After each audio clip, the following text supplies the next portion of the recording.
Okay, so imagine this. You're one of the founders of like a company that's about to revolutionize AI, like change the world kind of stuff. Mm-hmm.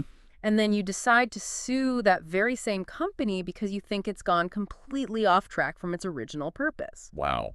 It sounds crazy, right? But that's the situation with Elon Musk and OpenAI right now. Yeah, it's definitely a headline grabber. He was a co-founder, remember? And now he's trying to stop them from shifting from a non-profit to this capped profit model, and it's causing like a huge stir. Well, yeah, I mean, OpenAI from the get-go was all about making sure that AI benefits all of humanity, right? Right. Not just a select few. Right, exactly. But the truth is you need a ton of money to really be a major player in AI research. So, Yeah, and that's where this capped profit idea comes in, right? Trying to strike this balance between attracting investors and like staying true to their initial vision. exactly. But honestly, it sounds like a tightrope walk to me.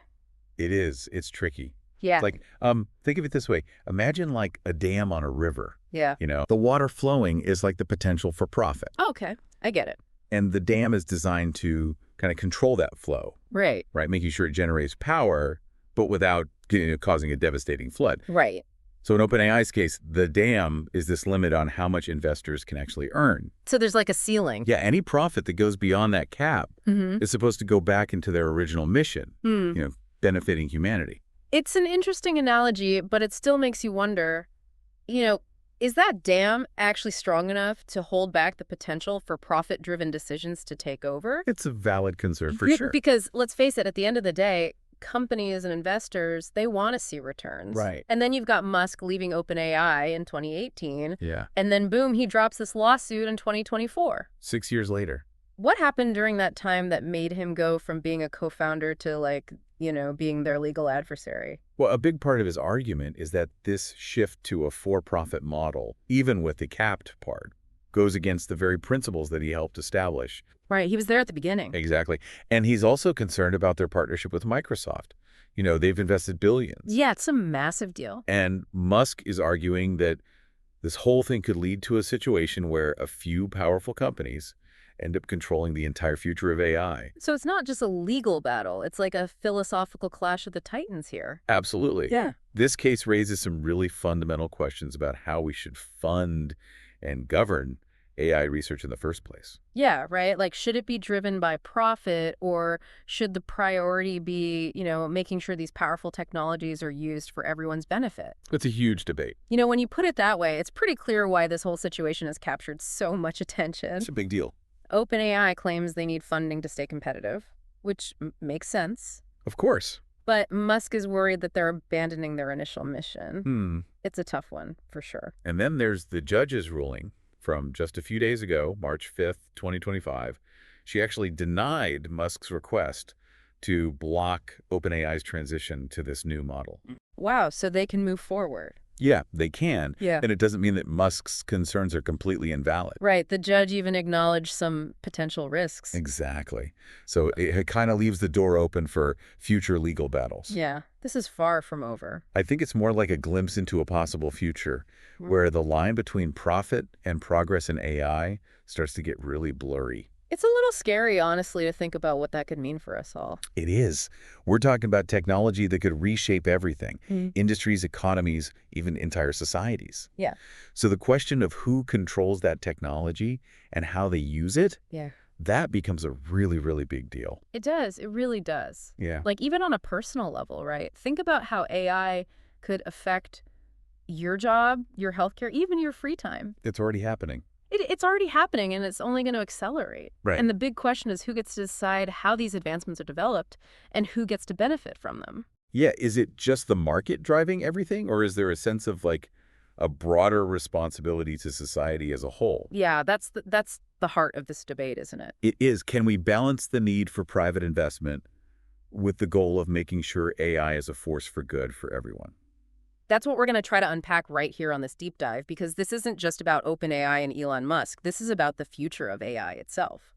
Absolutely. And to really understand where we might be headed, we need to take a closer look at how OpenAI got to this point in the first place. Yeah, let's rewind back to their founding in 2015 and see how this whole thing unfolded. Sounds good. Let's do it. So back in 2015, OpenAI kind of bursts onto the scene, right, with this ambitious goal of making sure AI benefits all of humanity. And it wasn't just talk. They put serious money behind it, attracting like a who's who of tech people and investors, and of course, Elon Musk. Yeah, it was huge at the time, kind of like this dream team assembling to tackle this massive challenge, right? You had researchers, entrepreneurs, philanthropists all coming together to figure out how to steer AI in the right direction, a direction that would benefit everyone, not just those who could afford it. And for a while, they operated as a nonprofit focused on open source development, which basically means sharing their research openly to encourage collaboration and prevent any single company from monopolizing this incredibly powerful tech. Which makes Musk's lawsuit even more interesting, right? I mean, he was there at the very beginning. So what changed? Why is he so concerned about this shift to a capped profit model? Well, part of his argument focuses on the original purpose of his donations to OpenAI.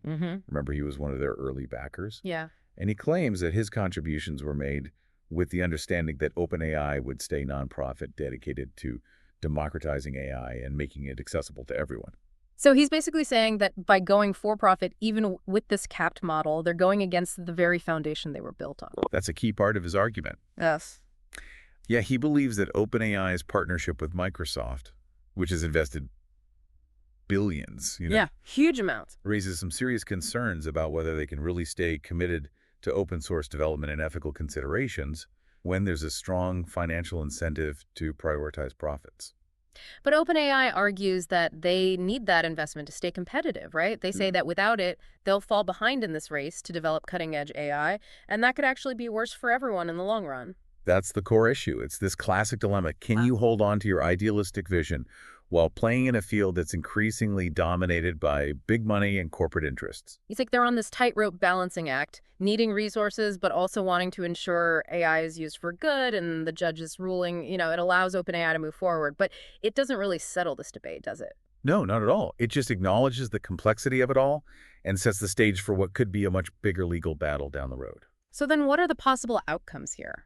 What happens if OpenAI wins and convinces the court that this capped profit model is enough to safeguard their original mission? Well, if they win, it could show that this hybrid approach is a viable way to fund AI research while still prioritizing ethical considerations. They could argue that by getting these large-scale investments, they're actually in a better position to develop AI that benefits everyone, not just a few. But what if Musk wins? Could that actually slow down AI progress? So it's possible if OpenAI has to go back to being a nonprofit, it could limit their access to resources they need to compete with the big players like Google and Microsoft who are pouring money into AI research. But it could also lead to a resurgence of open source development, right? More collaboration, more sharing of knowledge, maybe even a more decentralized approach to AI where it's not just a few giant corporations making all the decisions. That's definitely a possibility. A victory for Musk could really energize the movement for more transparent and accessible AI, which could lead to a much more diverse and innovative landscape. So no matter who wins this case is going to have ripple effects throughout the entire AI world. It feels like a turning point where we're trying to figure out how to navigate this incredibly powerful technology, and there are no easy answers. You're right. It's not just about this legal battle. It's about the bigger picture. This case has sparked a global conversation about the future of AI. What do we want it to look like? Do we want it to be mainly a tool for profit, or do we want it to be used to solve some of humanity's greatest challenges? It's mind-blowing to think about it. We're talking about machines that can learn, reason, and solve problems in ways we once thought were only possible for humans, and now we have to figure out how to integrate these machines into society in a way that's beneficial, not harmful. Exactly. And the key question we need to grapple with is how to ensure that the benefits of AI are shared fairly. How do we prevent a future where only the rich and powerful have access to these advancements? It feels like we're at this crossroads with AI, like, do we let it become this thing that just widens the gap between the haves and the have-nots, or can we actually use it to create a more fair and equal world? It's a big question and honestly a little bit scary. It is a huge question, no doubt, and there are no easy answers, but that's why this whole discussion is so important. We need to be thinking about this stuff now, while AI is still relatively young before things get too set in stone. So how do we do that? What are some actual steps we can take to ensure that AI benefits everyone, not just a select few? Well, one of the most important things is transparency. We need to know how these AI systems are being built, what data they're being trained on, and how they're actually making decisions, especially when they're used in areas that have a big impact on people's life, like healthcare or the justice system. Yeah, it makes sense. If we're going to trust these machines to make big decisions, we need to understand how they're getting there, right? No more black boxes. Exactly. Transparency is key for building trust and accountability. And it goes hand in hand with another crucial element, diversity. We need more diverse voices involved in every single stage of AI development, from the people building the tech to the policymakers setting the rules. Right, because if it's just a small group of people, all from similar backgrounds, making all the decisions about AI, then you're going to end up with systems that reflect those narrow perspectives. Precisely, diversity of thought, experience, background, it's all essential for creating AI that truly serves everyone's needs. And that brings us back to accessibility. We need to make sure that everyone has the opportunity to benefit from AI, not just those who can afford the latest gadgets or happen to live in certain places. Absolutely. We have to address the digital divide, make sure everyone has access to the education and resources they need to succeed in a world where AI is becoming more and more important. So we're not just talking about a technological challenge here. We're talking about a societal one. We need to consider the ethical implications of AI right from the start and make sure everyone has a say in how we navigate this new world. It's not just about building cool technology, it's about building a better future for all of us.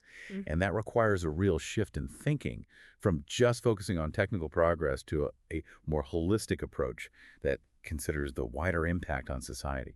And this whole situation with Elon Musk and OpenAI, it's like a mini version of that bigger challenge, isn't it? It's making us confront these questions head on.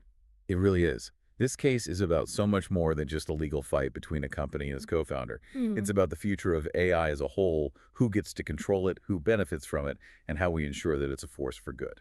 So what can our listeners do right now to stay informed and engaged in this whole conversation? There's a lot of great resources out there. You can follow organizations dedicated to ethical AI, like the AI Now Institute or the Partnership on AI. You can read articles, listen to podcasts, join discussions online and in your community. And don't be afraid to ask questions, challenge assumptions, demand transparency from the companies developing these technologies. This is a conversation that affects all of us, so we all need to be part of it. Absolutely. Yeah. The future of AI isn't set in stone. Yeah. It's being shaped right now by the choices we make, the conversations we have, and the actions we take. Oh, I think we've covered a lot of ground today, and this has been a fascinating and honestly kind of unsettling deep dive, but it's definitely one that's got me thinking. Thanks for guiding us through this complex world. It's been my pleasure. And remember, this is just the start of a long and winding road. We need to keep learning, keep questioning, and keep pushing for an AI future that benefits all of humanity. And to our listeners, we encourage you to keep exploring this topic. The choices we make today will shape the world of tomorrow. So stay informed, stay engaged, and stay curious. Thanks for joining us on the Deep Dive.